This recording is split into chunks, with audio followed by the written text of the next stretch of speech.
तो hello scholars, हम army public school class 6 GK कर रहे थे। बुक का नेम था जीके प्लेनेट, है ना।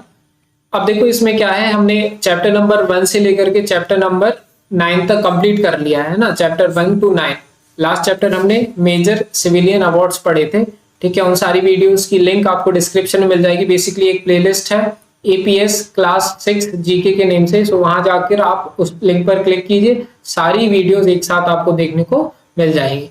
तो आज हम चैप्टर नंबर 10 करेंगे जिसका नेम है एशियंट इंडिया, जो कि 16 और 17 पेज पर है। तो देखो यहाँ पे क्या लिखा हुआ है, जो एशियन इंडिया है, जो एशियंट हिस्ट्री मीन्स, देखो एशियन इंडिया मीन्स हमें हिस्ट्री के बारे में जानना है, इंडिया का हिस्ट्री के बारे में जानना है। ठीक है, तो जो हमारी इंडिया की हिस्ट्री है वो 3 पार्ट्स में डिवाइडेड है। जो पूरी हिस्ट्री है इंडिया की, that is divided into 3 parts. First one is ancient India, second one is medieval India and third one is modern India. Ancient India में इंडस वैली सिविलाइजेशन, है ना, और भी ये सिविलाइजेशन वगैरह आ जाती थी। मेडिवल इंडिया में आ जाता है हमारा अकबर, ये जो भी हमारे राजा महाराजा रहे हैं, किंग एंड देयर डायनेस्टीज, इसके बारे में है। और मॉडर्न इंडिया में जो है वो है हमारे जैसे कि महात्मा गांधी, जवाहरलाल नेहरू, भगत सिंह, ये सब जो है वो मॉडर्न इंडिया में आते हैं। ठीक है, तो बस इसी से रिलेटेड हमारे क्या है क्वेश्चन आंसर्स हैं। तो अगर हम सबसे पहला क्वेश्चन पढ़ें तो देखो क्या लिखा हुआ है, ट्रू एंड फॉल्स है बेसिकली ये क्वेश्चन। तो यहाँ पे बोला है fire was discovered in the Mesolithic period, है ना। फायर जो है वो डिस्कवर्ड हुई थी मेसोलिथिक पीरियड में, तो ये फॉल्स है। इसका आंसर ऑलरेडी यहाँ पे लिखा हुआ है ना, फॉल्स। क्यों? क्योंकि ये मेसोलिथिक पीरियड में फायर डिस्कवर्ड नहीं हुई थी। मेसोलिथिक पीरियड भी क्या है, हमारे एशियंट इंडिया का ही पार्ट है। ये पैलियोलिथिक एज में क्या हुई थी, डिस्कवर हुई थी। हमारी जो फायर है ना वो पैलियोलिथिक एज में हुई थी, ये लोग कह रहे हैं मेसोलिथिक एज में, तो ये गलत है, इसलिए फॉल्स लिख दिया हमने। इसके बाद देखते हैं सेकंड वाला, agriculture started in the Neolithic period. Agriculture start in the Neolithic, देखो जो हमारा एशियंट इंडिया है ना वो भी कुछ पार्ट्स में डिवाइडेड है, उसी में ये सब मेसोलिथिक पीरियड आ गया, न्यूलिथिक पीरियड आ गया, है ना, और इस तरीके के ये सारे पीरियड्स आते हैं ना। अब agriculture started in Neolithic period, अब ये कह रहे हैं कि एग्रीकल्चर स्टार्ट हुआ था न्यूलिथिक पीरियड में, तो ये ट्रू है, ये सही बोल रहे हैं। इसके बाद थर्ड वाले पे आ जाते हैं, tools used during the Palaeolithic age were made up of iron. ये कह रहे हैं जो कि जो टूल्स होते थे ना, जो कि पुराने जमाने के लोग बनाया करते थे, वो आयरन से बनाते थे। तो ये तो बिल्कुल ही गलत है, क्योंकि वो बहुत पुराना जमाना है ना।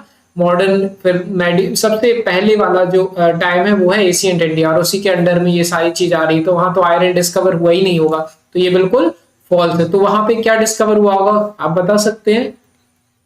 अगर आयरन से नहीं बन रहे थे तो किससे बन रहे होंगे, तो वो बन रहे थे हमारे स्टोन से। उस टाइम पे स्टोन से टूल्स बनाते थे हमारे जो भी एशियंट पर्सन जो रहते थे। ठीक है, इसके बाद copper was the first metal to be discovered. ये कह रहे हैं सबसे पहला जो मेटल है वो इन्होंने क्या डिस्कवर किया था, कॉपर, है ना। सबसे पहला जो मेटल है वो कॉपर डिस्कवर हुआ था, तो ये ट्रू है। ठीक है, तो ये ट्रू है। इसके बाद आगे देखते हैं, Bhimbetka in Madhya Pradesh is an important palaeolithic site, है ना। जो भीमबेटका है हमारी मध्य प्रदेश में, वो एक बहुत ही इंपॉर्टेंट पैलियोलिथिक साइट है, तो क्या ये ट्रू है? तो बिल्कुल ट्रू है। ठीक है, तो ये बहुत ही इंपॉर्टेंट भीमबेटका की गुफाएं हैं, केव्स हैं, वहां पर क्या अलग अलग डायग्राम्स वगैरह बने हुए हैं केव्स के अंदर, है ना, जो कि बहुत पुराने हैं जो डायग्राम्स, है ना, तो इसलिए वो बहुत ही इंपॉर्टेंट पैलियोलिथिक साइट है।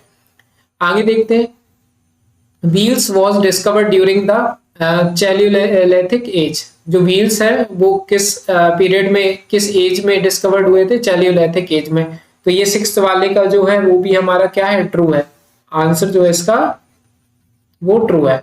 आगे देखते हैं, copper was discovered after the discovery of iron. देखो ये कह रहे हैं कॉपर जो डिस्कवर हुआ है वो आयरन के बाद हुआ है क्या डिस्कवर। देखो अभी हमने 4th वाले में पढ़ा था कि कॉपर सबसे पहले हुआ है, लेकिन इसमें ये लोग क्या कर रहे हैं कि कॉपर बाद में हुआ, आयरन पहले हुआ, तो ऐसा तो हो ही नहीं सकता ना। तो कॉपर बाद में नहीं, मतलब आयरन बाद में नहीं हुआ था। देखो ये क्या करे, copper was discover after the iron, iron के बाद कॉपर हुआ, तो ये फॉल्स है, फॉल्स। उल्टा होगा इसका, सही है ना, आयरन बाद में डिस्कवर हुआ है, कॉपर पहले हुआ था। 8th वाला देखते हैं, Pataliputra the capital of Magadh was located on the banks of Ganga. जो पाटलिपुत्र है जो मगध की कैपिटल थी, मगध डायनेस्टी थी पहले मीन्स एशियंट इंडिया में, तो उसकी भी कैपिटल हुआ करती थी, तो ये लोग कह रहे हैं मगध थी उसकी, है ना, तो ये ट्रू है। मगध जो था वो सबसे बड़ा किंगडम था हमारे पूरे ऑल ओवर इंडिया में, है ना, मगध, है ना, मीन्स जो उसका राजा वही सबसे बड़ा राजा कहलाएगा, तो मगध था। ठीक है, तो ये क्या हो गया हमारा ट्रू। ठीक है, तो ये एरिया वाइज के नेम थे। अब देखो सेकंड वाले पे आ जाते हैं। सेकंड वाले में क्या लिखा हुआ है, identify name these monument site constructed in ancient India. ये जो साइट्स है ना, ये एशियंट इंडिया में क्या बनाई गई थी, मतलब बहुत ज्यादा पुरानी है, बहुत ज्यादा। ठीक है, तो सबसे पहला जो है, आई होप आपको ये पता होगा, ये नेम है सांची स्तूप। क्या है, SANCHISTUPA। ठीक है, ये सांची स्तूप का है डायग्राम। सेकंड वाला जो है वो है भीमबेटका की गुफाएं, जो भीमबेटका है ना मध्य प्रदेश में, उसी से रिलेटेड है ये। ऐसे इस तरीके के डायग्राम्स वहां पे हमें देखने को मिलते हैं। तो क्या लिख देंगे हम, BHIMBETKA। ठीक है, तो ये हो गया हमारा सेकंड वाला। थर्ड वाला देखो, बचा हुआ जो है हमारा इस हेल्प बॉक्स में, वो नालंदा विश्वविद्यालय। तो क्या लिखेंगे, नालंदा विश्वविद्यालय। ठीक है, तो ये लिख दिया हमने इसका आंसर। तो ये हो गया हमारा सेकंड वाला पार्ट कंप्लीट। अब देखते हैं हम थर्ड वाला। तो थर्ड वाले में टिक द करेक्ट ऑप्शन हमें है first, who founded the Mauryan dynasty, है ना, मौर्यन डायनेस्टी को किसने फाइंड किया। तो मौर्यन डायनेस्टी जो है वो चंद्रगुप्त ने फाइंड की थी, है ना, चंद्रगुप्त, है ना, Chandragupta found the Mauryan dynasty. Second वाला देखते हैं, which of the following dynasty is not related to South India. South India means जो हमारा आजकल जहां पर केरला, है ना, कर्नाटका, ये सब मिलते हैं, वो कहलाता है हमारा साउथ इंडिया। ठीक है, तो पहले भी वहां पे डायनेस्टीज वगैरह चलती थी, अलग अलग राजा रहते थे, तो ये लोग कह रहे हैं कि उसमें से कौन नहीं था साउथ इंडिया में जिसकी डायनेस्टी नहीं थी, हमें उसका नेम बताना है सेकंड वाले में।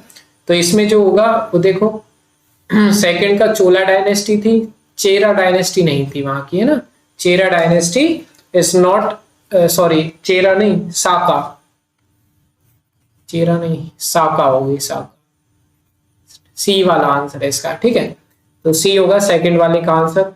अब देखते हैं थर्ड वाला, सेकंड का सी हो गया। अब थर्ड वाला देखें, तो थर्ड वाले में देखो क्या लिखा हुआ है, where was Lord Gautam Buddha born.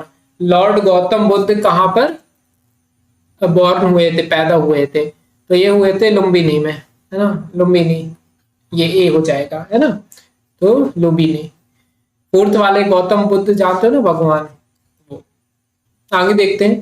Fourth, which dynasty was found by the Pushyamitra. Pushyamitra Shunga जो थे, उनने कौन सी डायनेस्टी हमारी फाउंड की थी। तो पुष्यमित्र शुंग के नाम से उनका जाना जाता है, तो इसलिए इनका शुंग ही होगा। ठीक है, who was the founder of the गुप्त डायनेस्टी, है ना, गुप्ता डायनेस्टी के फाउंडर कौन थे, तो ये थे समुद्रगुप्त। कौन थे, समुद्रगुप्त, इसका हो जाएगा हमारा बी। आगे बढ़ते हैं सिक्स्थ वाले का, where was Lord Mahavir born. Lord Mahavir कहां पर पैदा हुए थे। लॉर्ड महावीर जानते हो, लॉर्ड महावीर कौन है, जो जैन वगैरह हैं उनके भगवान वगैरह रहते हैं। ठीक है, तो लॉर्ड महावीर बॉर्न हुए थे, भगवान महावीर कहां पर बॉर्न हुए थे, ये हुए थे वैशाली में। ठीक है, कहां पर, वैशाली। ठीक है, तो भगवान महावीर वैशाली में बॉर्न हुए थे या फिर पैदा हुए थे। ठीक है, अब आगे देखते हैं।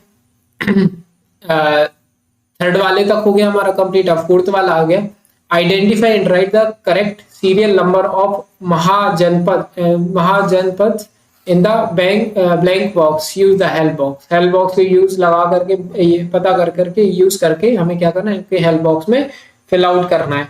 ठीक है, तो जो फर्स्ट का जो आंसर है ये है गंधारा, है ना, GANDHARA, बी वाला आंसर है। इसमें क्या है, बी।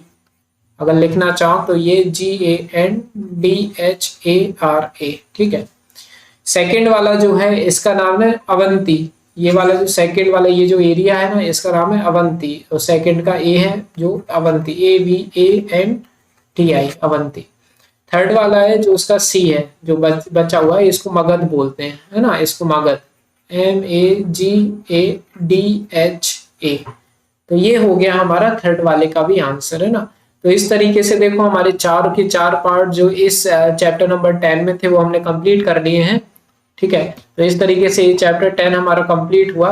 इसके बाद अगर कोई भी आपको डाउट रहे तो आप कमेंट सेक्शन में पूछ सकते हैं। इसके बाद मैथ्स के भी लेक्चर्स आने वाले हैं आपकी क्लास 6 के, ठीक है, जो कि एनसीईआरटी बुक चल रही है आपकी क्लासेस में, तो उसको भी आप चेकआउट करना, उसमें भी कोई डाउट रहे तो पूछ सकते हैं, ठीक है। वो 1-2 दिन में अपलोड हो जाएंगे। और हाँ, प्लीज सब्सक्राइब जरूर कर लेना, चैनल लाइक जरूर कर लेना, वीडियो को अगर कुछ भी थोड़ा बहुत हेल्पफुल लगाओ, ठीक है। मिलते हैं नेक्स्ट वीडियो में।